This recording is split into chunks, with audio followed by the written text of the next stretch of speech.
What's happening YouTube? My name is Alex and welcome to a new review. For today I have a mid-range phone called the Huawei Honor 8 and this phone has been available for about 5 months now. Now price-wise it costs around $400, but it really depends if you get the version with 32 gigs of internal storage or the one with 64 gigs of internal storage. Both versions come with the same 4 gigs of RAM and the same Huawei made CPU. This is an octa-core CPU clocked at 2.3 GHz and I have to say that this is a very quick CPU. For other specs, we have a 5.2 inches screen with a 1080p resolution. The phone also has dual band Wi-Fi and it's running Android 6. This phone is one of the most beautiful phones that I've ever had. So we have glass on the front, glass on the back and a metallic frame. And the way the light reflects on the back, it's something that I haven't actually seen before. Size-wise, since we only have a 5.2 inches screen, it's actually easy to hold this phone in one hand and actually use it with one hand. So very comfortable to hold. On the back of the phone we have two 12 megapixel sensors and one of them is actually a monochrome sensor. However, you can't actually access that sensor to just take black and white pictures. Aside from that, we have the dual tone flash and the fingerprint scanner. The fingerprint scanner is accurate 10 out of 10 times and it's super fast to actually unlock the phone. All you have to do is touch the fingerprint scanner and the screen will unlock. This is among the fastest fingerprint scanners that I've seen on any device. It can also be used to pull down the notification tab, you can swipe in between pictures and you can even take pictures by just touching the fingerprint scanner. As I mentioned earlier, the phone's frame is made out of metal. On the right hand side you're gonna find the power button and the volume keys and these ones are also made out of metal. On top you're gonna find the secondary microphone and an IR blaster. The IR blaster works great and you can control any appliance that has an IR receiver. On the other side of the phone you're gonna find a slot for the SIM card, so you can either install two SIM cards or a SIM card and an SD card. Even though you cannot format the SD card as internal storage, you can still select the SD card to become the internal storage, so you can install apps or anything like that on the SD card. I have the version with 64 gigs of internal storage and out of that 64 gigs of internal storage we only get about 54 left. However, the speeds that I got for the internal storage are quite good. At the bottom of the phone we have the 3.5mm audio jack and the sound coming out of this audio jack is on par with the high-end devices, so like a Galaxy S7 or a Note 7 or anything like that. Aside from that we have a USB-C charging port and a speaker. The phone supports OTG, so you can plug in any USB stick and the phone will be able to read whatever you have on that USB stick. And we also have fast charging available, so charging the phone from 0 to 100 is gonna be done in under 2 hours. As for the battery life, we have a 3000 mAh non-removable battery inside this phone. Now I was able to make it through an entire day on one battery charge, so about 12 hours on the phone and about 4 hours and 20 minutes of screen on time. If you're a heavy user, you're definitely gonna have to charge this phone throughout the day.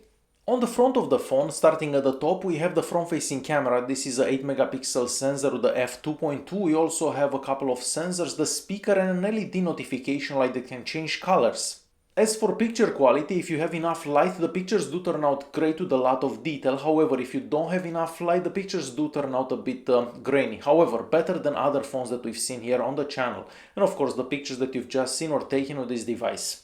The 5.2-inch screen has a resolution of 1080p and this is among the best screens that I've seen for a cheaper device. The viewing angles are excellent, the colors are nice and vibrant and the screen does get quite bright so you can easily see it outside, so no matter where you are, you're going to be able to actually see the screen.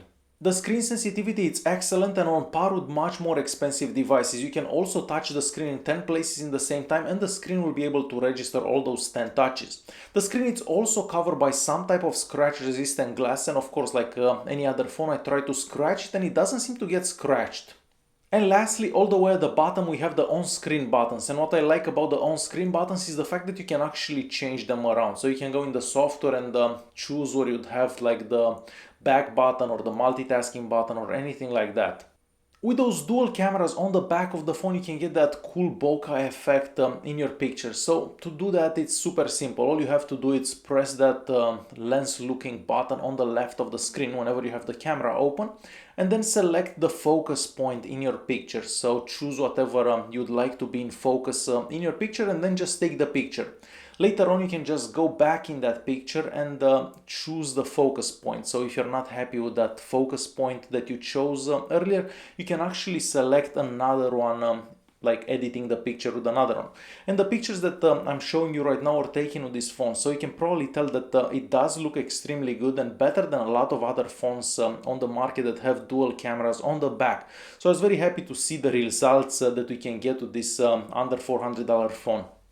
Leaving that bokeh effect aside, of course, you can take pictures that look normal. So the camera app has a lot of features and a lot of options like most Huawei devices. First of all, we have a Pro mode, so if you're into taking pictures at night time, you can just use the Pro mode. Of course, there are a lot of settings in there that you're gonna have to look into, but you definitely have a lot of options, including an HDR option. The camera is extremely quick, so as soon as you click that button, it takes a picture, so it's very quick, and I haven't found the camera to be slow in any conditions, so the autofocus works really good, but unfortunately we don't have optical image stabilization. As for picture quality, as you'd expect, the pictures do turn out great if you have a lot of light. Some of the pictures that I'm showing you are taken with the HDR mode on, but I haven't actually seen a big difference whenever I was using the HDR mode. Now, pictures taken at night time, even though they do look quite sharp, you can still see that they are a bit grainy here and there, and maybe out of focus every now and then. However, this is quite normal for most cameras these days. So all the pictures that you've seen were actually taken with this device. And next I want to show you a quick recording done with this phone. So it was recorded at 1080p at 60 frames per second, but as I said before, the phone doesn't have optical image stabilization. This is a quick camera test. I'm currently recording at 1080p at 60 frames per second.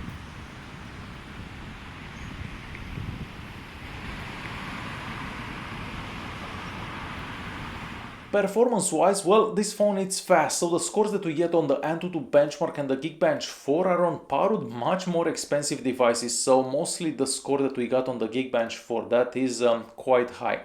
Using apps like Chrome, for example, works without any issues of scrolling up, scrolling down, zooming in, zooming out. Basically anything that you do in Chrome on any other browser works great. If you're planning to watch YouTube videos, the maximum resolution is gonna be 1080p. And of course, all the videos that I watched on this phone are very smooth.